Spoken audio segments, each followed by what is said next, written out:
तानाशाह पैदा नहीं हुए, पर हमारे देश में महान महात्मा गांधी पैदा हुए। महान महात्मा गांधी, जिनका मैं बहुत सम्मान करता हूं, मेरे हृदय में उनके लिए बड़ा सम्मान है। कितना महान आदमी। उस समय मोहम्मद अली जिन्ना ने कहा, पेपर वेट उठाकर कैबिनेट मिशन की बैठक में कहा था, मेरी भाषा अलग, भूषा अलग, रहन सहन अलग, खान पान अलग, मेरी नमाज अलग, अजान अलग, अल्लाह अलग, कुरान अलग, मुझे इतनी सी जमीन दो, मैं सारे मुसलमानों को लेकर इतनी सी जमीन पर रहूंगा, लेकिन मैं काफिरों के साथ नहीं रहूंगा। और तब गांधी जी ने कहा कि पाकिस्तान मेरी लाश पर बनेगा। पर ताज्जुब तो यह कि पाकिस्तान बना और गांधी जी की लाश गिरी तो सही, लेकिन तब उसके गिरने का उतना लाभ नहीं रहा था। हालांकि गांधी जी एक महान आदमी थे, मैं गांधी जी का हृदय से सम्मान करता हूं, लेकिन आश्चर्य यह कि गांधी जी के रहते रहते भारत के टुकड़े टुकड़े हो गए, भारत को तोड़ दिया गया। उस मातृभूमि को, जिस मातृभूमि को हम भारत माता कहते हैं, उस भारत माता की हत्या कर दी गई, उसके टुकड़े कर दिए गए, उसे दो टुकड़ों में बांट दिया गया। और गांधी जी ये सब देखते रहे। अब्राहम लिंकन कहता है, मैंने निश्चय कर लिया था मृत्यु का आलिंगन कर लूंगा, लेकिन अपने देश को बंटने नहीं दूंगा।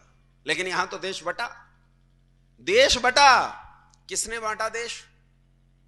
किसने बांटा देश? अच्छा ये बताओ, तुम ऐसे लोग हो, मुझे तो ताज्जुब होता है कि भारतीय लोग कैसे लोग हैं, जो हमारी मां का हत्यारा है हम उसे भी सम्मान देते, उसे भी सम्मान देते जो हमारी मां का हत्यारा है। तुम एक शेर गाते हो, यूनान मिस्र रोमा मिट गए सभी जहां से, कुछ बात है कि हस्ती मिटती नहीं हमारी। गाते हो ना? किसने लिखा था ये शेर? बोलो। इसी का एक और गीत गाते हो तुम 15 अगस्त 26 जनवरी पे, सारे जहां से अच्छा हिंदुस्तान हमारा, हम बुलबुले हैं इसकी, ये गुलसिता हमारा। किसने लिखा था ये गीत? अल्लामा इकबाल। किसने लिखा था ये गीत? अल्लामा इकबाल। कौन है अल्लामा इकबाल? वो आदमी है जिसके मन में पाकिस्तान का विचार पहली बार उठा। जिन्ना तो इसके हाथ की कठपुतली था, असली आदमी जो पाकिस्तान को अपने दिमाग में लेकर आया वो अल्लामा इकबाल था। अल्लामा इकबाल, तुम जानते नहीं हो अल्लामा इकबाल कौन था? नाम से तो पता चलता है। बोलो कौन था अल्लामा इकबाल? अरे बोल पड़ो, क्या था? कश्मीरी पंडित। अल्लामा इकबाल कश्मीरी पंडित था। यह अपने परिवार का चौथा सदस्य था जो कन्वर्ट हुआ, चौथा सदस्य जो कन्वर्ट हुआ था, मुसलमान बना था, यह कश्मीरी पंडित था। मैं तुमसे यह कहना चाहता हूं कि एक आदमी जब कन्वर्ट हो जाता है, मुसलमान बन जाता है, तो वो कितना खतरनाक हो जाता है।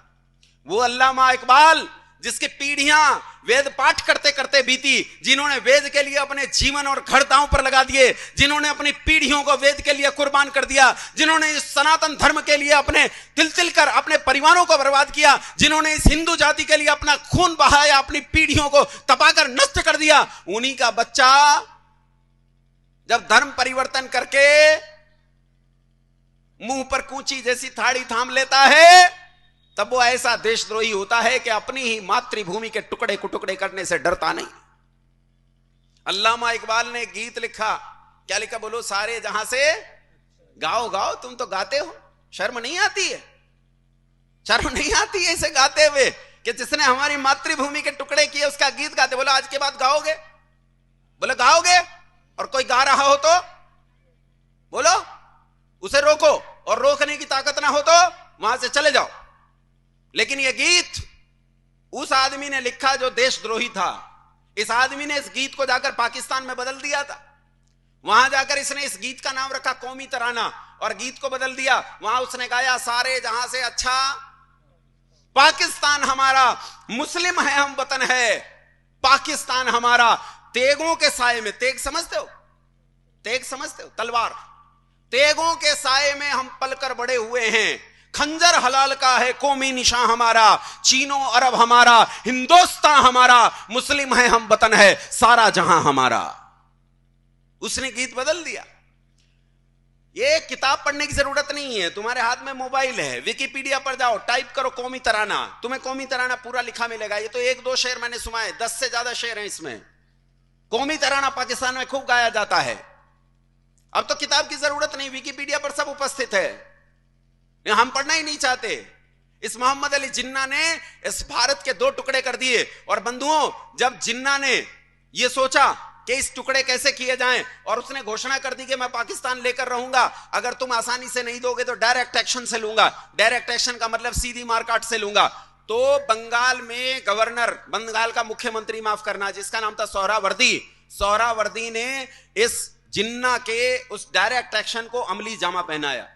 जिन्ना ने बंगाल में घर घर जाकर चंदा और रसीदें काटी, कहा हम पाकिस्तान प्राप्त करने के लिए एक शांतिपूर्ण आंदोलन करना चाहते हैं। और उस काल में करोड़ों रुपए जमा किए, करोड़ों रुपए। किन के घरों से कटी है रसीदें? हिंदुओं के घरों से। किन की दुकानों से कटी है रसीदें? हिंदुओं की दुकानों से। किन लोगों से कटी है रसीदें? हिंदुओं से कटी है रसीदें। रसीदों से करोड़ों रुपया इकट्ठा किया गया। इस करोड़ों रुपए से हथियार खरीदे गए, उस काल के आधुनिक धारदार और बंदूकें, सब तरह के हथियार खरीदे गए। और 16 अगस्त 1946, टाइप करना इस पर, 16 अगस्त 1946, और ढूंढना कि 16 अगस्त 1946 को क्या हुआ था। तुम्हें इतिहास नहीं पढ़ाएगा ये, तुम्हें यह मैकाले की शिक्षा नहीं पढ़ाएगी 1946 में क्या हुआ था, 16 अगस्त 1946 को क्या हुआ था। लेकिन विकिपीडिया पर सब मौजूद है, सारे चित्र मौजूद हैं। 16 अगस्त 1946 की वो भयानक रात, जिसे कलकत्ता किलिंग्स के नाम से जाना जाता है, रात के 1:30 बजे मुसलमानों ने अपने हथियार निकाले और सोते हुए 95% हिंदुओं का कत्ल कर दिया। 95% हिंदुओं को सोते हुए कत्ल कर दिया। बचे 5%, माओ और बहनों तक को कत्ल कर दिया गया। चित्र देखना, चित्रों में तुम्हें लाशें दिखेंगी, कीच दिखाई देगा। वो कीच कीचड़ नहीं है, वो मानव रक्त और मांस का कीच है, जिस पर भागते हुए वो लोग फिसल रहे थे। जान बचाकर भागते हुए लोग फिसल कर गिर जाते थे, जिन्हें फिर से काट दिया जाता था। वहां तुम्हें कूड़े के बड़े बड़े ढेर दिखाई देंगे। ध्यान से देखना, वो कूड़े के ढेर नहीं है बंधुओं, ध्यान से देखना, वो कूड़े के ढेर नहीं है, वो माओ बहनों के स्तन काटकर ढेर लगाए गए, स्तन काटकर। हमारी माओ बहनों के। हारी हिंदू जाति, तू कब जागेगी? तूने कितना अत्याचार सहा, लेकिन तुझे पता नहीं चला कि तेरे भीतर की फूट तेरा कितना भारी नुकसान कर रही है। माओ ने वो लाल जन्ने बंद कर दिए जिनके नाम के पीछे बिस्मिल होता था। माओ ने वो पति बनाने बंद कर दिए जिन पतियों को वो अपना शीश काटकर थाली में भिजवा देती कि जा राष्ट्र की रक्षा के लिए बलिदान हो, मेरी परवाह मत कर। न जाने इस हिंदू जाति का क्या होगा। अरे तुझे जगाते जगाते दयानंद गया, तुझे जगाते जगाते श्रद्धानंद गया, तुझे जगाते जगाते लेखराम गया, तुझे जगाते जगाते राजपाल बलिदान हुआ, तुझे जगाते जगाते बिस्मिल चंद्रशेखर और भगत सिंह गए, लेकिन तू न जागी, तू न जागी। बंधुओं, केवल 5% लोग बचे। और जब इन 5% लोगों ने सोचा कि अब हमारे जीवन में बचाई क्या है, हम लड़ेंगे, और उन्होंने लड़ने के लिए कमर पर अपनी कमर को कसा, तो उसी समय इस देश में जो सबसे महान नेता थे, जिनका मैं बड़ा सम्मान करता हूं, महान महात्मा गांधी जी, वो नोआखाली पहुंच गए। और उन्होंने इन हिंदुओं को झंझोड़ कर कहा कि मुसलमानों पर हाथ मत उठाना, ये मेरे भाई हैं। और बंधुओं, गुरुडम ऐसी चीज होती है। एक बाबा हरियाणा में गिरफ्तार हो गया, जेल में पड़ा है बलात्कार के केस में।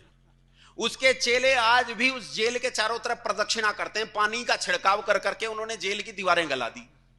गुरुडम ऐसी चीज होती है, इसकी पट्टी आंख पर बंध जाए तो फिर ये खुलती नहीं है। गांधी उस समय ऐसा गुरुजी था कि उससे बड़ा गुरुजी इस देश में नहीं थे। और गांधी जी के गुरुडम की पट्टी हमारी आंख पर ऐसी बंधी, हमने कहा जो गांधी जी के भाई हैं, तो गांधी जी हमारा बापू, तो ये भी चाचा, और हमने चाचाओं पर हाथ नहीं उठाया। पूरा देश इस भयानक नरसंहार को देखकर डर गया, कांप उठा, और भीतर तक ऐसे लोग डर गए कि किसी के भीतर गुंजाइश नहीं रह गई थी उठने की, हिम्मत नहीं रह गई थी कि वो उठें। बंधुओं, जब पूरा देश कांप उठा, डर गया इस नरसंहार को देखकर, तो आज तुम जिन्हें देखकर हिकारत की नजर से देखते हो, जिन्हें गरीब समझते हो, जिन्हें कमजोर समझते हो, जिन्हें समझते हो मजदूर हैं, रेल की पटरियां बिछाते हैं, सड़कें बनाते हैं, उन बिहारियों ने इसका मुंह तोड़ जवाब दिया। जहां उत्तर प्रदेश खत्म होता है बलिया, और बलिया से 50 किलोमीटर आगे एक जगह पड़ती है छपरा। नाम सुना है छपरा का? छपरा के लड़कों ने तलवारें निकाली और इन मलेच्छों को मुंह तोड़ जवाब दिया। वही जवाब दिया जो नोआखाली में उन्होंने हमारे हिंदू भाई बहनों के साथ किया था, वही जवाब छपरा के युवकों ने दिया। लेकिन वो ऐसा जवाब दे पाते कि ये भी उसी डर में पहुंच पाते, उससे पहले गांधी जी छपरा पहुंच गए। और एक एक घर का दरवाजा खटखटाया और खटखटाकर उन्हें समझाया कि ये मेरे भाई हैं, इन पर हाथ मत उठाना, और उन लड़कों ने हथियार रख दिए।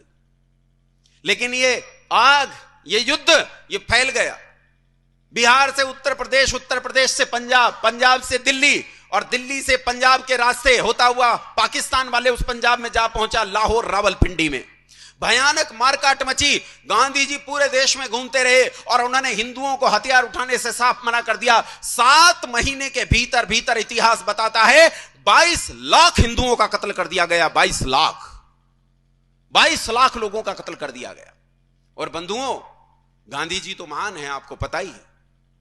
मैं तो गांधी जी का भक्त आदमी हूं। गांधी जी कितने महान हैं इसका आकलन एक छोटी सी बात से लगाओ। गांधी जी ने लोकतंत्र के मुकुट में नई नई मणियां जोड़ी हैं। जब यह देश आजाद हुआ तो सोचा प्रधानमंत्री कौन बनेगा, तो कहा पहला प्रधानमंत्री तो मनोनीत किया जाएगा। तो पहले प्रधानमंत्री को मनोनीत करने के लिए 2 नाम सामने आए, एक सरदार वल्लभ भाई पटेल और दूसरा, बोलो बोलो, तुम्हारे प्रिय चाचा जी, क्या नाम था उनका, पंडित जवाहरलाल। 16 रियासतों ने मतदान किया और 13 वोट मिले सरदार वल्लभ भाई पटेल को। प्रधानमंत्री कौन बनना चाहिए था? अरे बोल पड़ो, कहते तो यह है बाकी की 3 वोट खारिज हो गई थी, यानी नेहरू जी को एक भी वोट नहीं मिली। अब देखो गांधी जी की महानता। गांधी जी लोकतंत्र का वो शिखर हैं जो बिना वोट पाए आदमी को प्रधानमंत्री बना सकता है कोई इतना महान आदमी दुनिया में? मैं कहता हूं गांधी जी जैसा महान आदमी दूसरा नहीं हो सकता। वो ऐसा व्यक्ति है जो बिना वोट पाए आदमी को भी प्रधानमंत्री बना सकता है।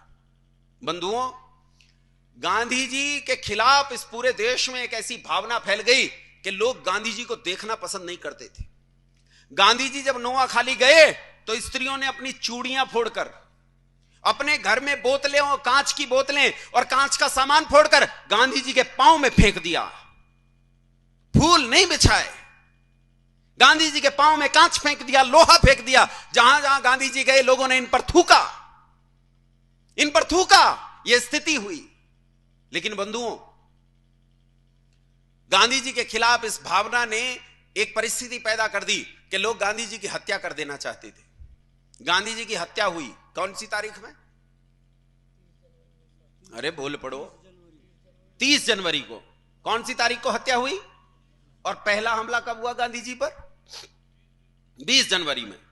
पहला हमला हुआ 20 जनवरी में और 30 जनवरी में नाथूराम गोडसे ने गांधी जी की हत्या कर दी। 20 जनवरी से लेकर 30 जनवरी तक गांधी जी पर 5 हमले हुए। इस बीच में नेहरू की पुलिस, पूरे देश की पुलिस गोडसे को नहीं ढूंढ पाई।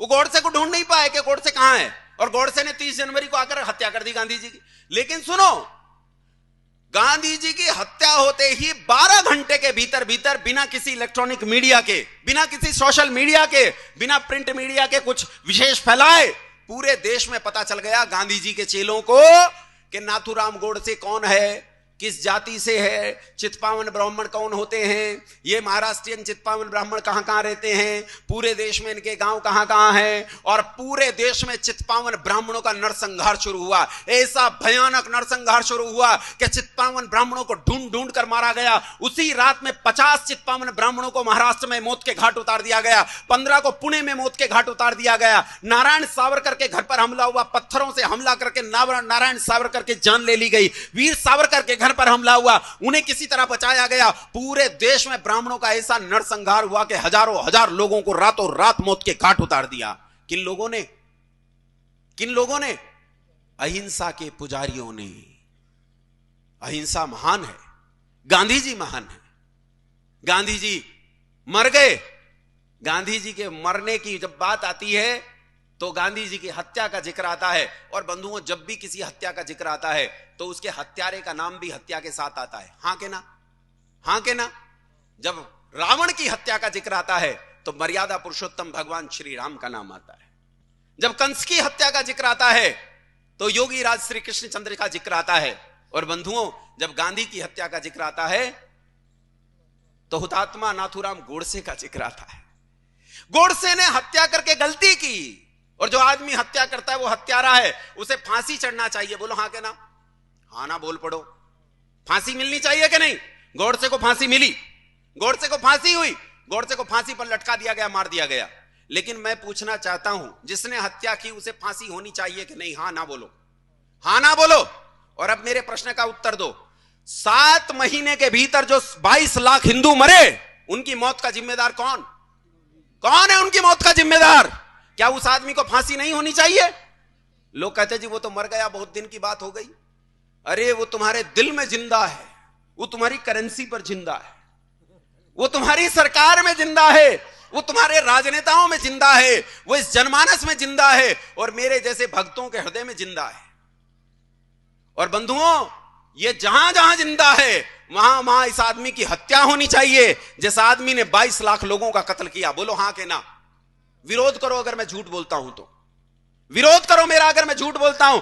मैंने अगर एक भी तथ्य गलत कहा हो ऐतिहासिक रूप से, तो मैं उस तथ्य के लिए माफी मांगने और सजा भुगतने के लिए तैयार हूं। एक भी तथ्य अगर मैंने झूठ कहा हो। बंधुओं, अहिंसा किसे कहते हैं तुमने जानी ही नहीं।